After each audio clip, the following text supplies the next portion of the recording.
Hi everyone, welcome back to WHU TV. It's nice to see you. I hope you're keeping well. This is the preview of West Ham's 5th away game where we travel up to the West Midlands to take on Aston Villa at Villa Park this Sunday afternoon, 4:30 kickoff live on Sky Sports. As always guys, this video is sponsored by the channel sponsor 3retro.com. Please click the link in the description below that will take you directly through to the West Ham section of their website. But as you can see from the animation up here, there is also Aston Villa retro gear in there as well, along with track jackets, polo shirts, sweatshirts and t-shirts in the claret and blue colours for either team. So guys, go grab yourself a very nice retro shirt. You'll be saving yourself a few quid in comparison to your respective club shop, and you'll be helping those the less fortunate than you and I, as the commission that the channel would normally be getting, I'll be sending directly onto the charity Iron Supporting Food Banks. They're based in the Newham area, but they're helping those in the Newham area and the Essex County and further afield for that matter to help put food on the tables for people that have been really struggling for the last 3 to 4 to 5 years. So guys, go grab yourself a really nice retro shirt, and as I say, you'll be saving yourself a few quid and you'll be helping those less fortunate than you and I. So guys, as always, there's going to be timestamps in the description below, so at any point you have little markers down here that will show you where parts of the video are. But if you want to jump around, that's not a problem. It's a great tune from the 80s, late 80s, early 90s. But if you want to stick, I would really want you to stick with us for as long as you can, because the more times you watch this, the more information you get to know about the games, and of course, the more knowledge you'll be able to talk to your friends.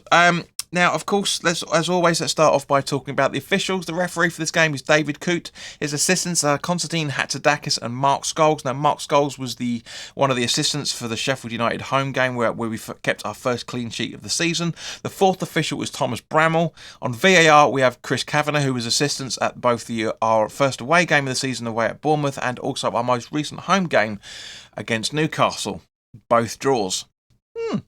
His assistant on VAR is Matthew Wilkes, who was an assistant in the lineup for the Liverpool away game. So referees that aren't exactly unknown to us so far this season. Now, Aston Villa weren't in the Premier League for the 16-17 to 18-19 seasons, as we all know. So it's very difficult to talk about the last 6 games because they're not relevant. So I've had to pick the last 4 instead. So from that ratio, it makes things a little bit better for our trip to Villa Park, which is a very, very tricky ground to go to. With the exception of the information that's about to come, we normally do have quite a difficult time up at Villa Park. But our last 4 trips show that we've won 3 times, drawn once and lost none of them. David Moyes' away record at the Premier League against Villa is his usual, to be honest with you. It's a mixed bag. He's won 6 times, drawn 5 times and lost 4 times. Now, in terms of Aston Villa themselves, Unai Emery's go-to formation is a 4-4-2. Unai Emery is a very, very good manager. I don't care what the Arsenal fans say about him in any shape or form. I know some Arsenal fans that really still rate him. I know a lot of Arsenal fans that don't like him. But I thought he did very well, given the poison chalice it was taken over against Arsene Wenger when Arsene Wenger stepped down at Arsenal. Not easy to get that out when you want a breath, I tell you that very much. But yeah, I think he's good, and as I say, he's got pedigree in the Premier League. He's got pedigree in Europe. I know Aston Villa's run in Europa Conference League, I should say, hasn't been all that brilliant. But they've got the manager to turn things around. And from a Premier League point of view, they are absolutely rocking it, as Villa are 5th in the table at the time of this recording, 2 points above us on 16 points. They've won 5 games, drawn once and lost twice, scoring 19 goals and conceding 12 on the +7 goal difference. Now, of all the 3 home games they've had, they've only kept 1 clean sheet so far this season, and they've won all 3 of them as well. Now, can we do what Brighton were in the same position? You know, they were unbeaten for the first couple of games until we went there and absolutely smashed them. Can we beat Aston Villa? Guys, put your comments in the comments section below. I'm not going to call this too early yet. We'll talk about it later on. But there's a lot of things where I feel where we need to really concentrate, and there's bits in the video where I think we can really, really need to go at them, because I'm going to expand the opposition conversation. All right, but going back to Aston Villa and more specifically the style of play, they are very strong at counter-attacks, and they are strong at finishing scoring chances, attacking down both wings, creating long shot opportunities and chances using through balls and scoring chances as well. They are also strong at defending set pieces and protecting the lead, but they are weak at defending against through ball attacks and are very weak at aerial duels. So there are aspects of there, as you can hear, where I do think we can exploit, which again we'll go into in a little bit further detail in a moment. Now, in terms of Villa injuries, Buendia and Mings are being assessed for long-term knee injuries. Moreno is being assessed for a thigh injury, but has been ruled out until the first week of November. So odds on for not to be able to return for this. Ramsey is out with an ankle injury with no return date set as yet. Now, apologies guys, I have absolutely no idea how you pronounce this name. I've tried to Google it and I just can't get my tongue around that. I'm really sorry for any Villa fans that may be watching. Ayurangabunam, I think you pronounce, has resumed training from an undisclosed injury, but is yet to be assessed if he's going to be fit for this game. Now, Aston Villa players to look out for. Their highest goal scorer so far at home is David Luiz, if I remember correctly, and Ollie Watkins with 3 goals each, with also Duran and Bailey both behind them on 2 goals. Diaby is their highest assister with 2 assists. He's a very good player, but he is weak at aerial duels and very weak at defending contributions, but he is strong at key passes and long shots, and he's very fast and can turn very, very quickly. Now, in terms of other players we need to keep an eye out for, Digne is their highest aerial dueler so far with 2, alongside Duran, Konsa and Zanillo as well for that matter.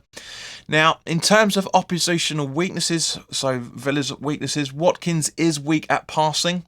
So if we can try and intercept his passes when we're defending, for example, on the defending the counter attack, I think we can hit him there. Duran is weak at discipline. You know, he can be quite hot-headed. As I say, Digne is very strong at direct free kicks and is strong at ball interception, yet he is weak at tackling and concentration. So I do think they'll have the likes of Bowen, Kudus, maybe even Cornet, Paquetá. You know, I think those guys need to be targeting this player because I think we can get something decent out of it. Matty Cash is strong at his tackling and ball interception, but he is weak at passing, and again, a player that is weak at aerial duels. Now, Matty Cash can put in a pass. Bloody hell, he can put in an assist. But again, if we get in the likes of Paquetá, maybe Ben Rama, focusing on these guys, I do think we can exploit their weaknesses. And likewise with defender Carlos, who is strong at aerial duels and passing and blocking the ball, but again, he is weak at playing concentration. He is weak at concentrating on what's going on.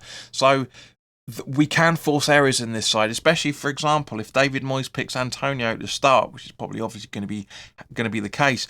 I do think Antonio can cause him problems. I really think he does. And any of the attacking line can cause him problems as long as we can catch him napping, which he is known to do. Not frequently, not all that often, but he can lose his concentration every now and again. No more than most players, to be honest with you. Now, turning to West Ham now.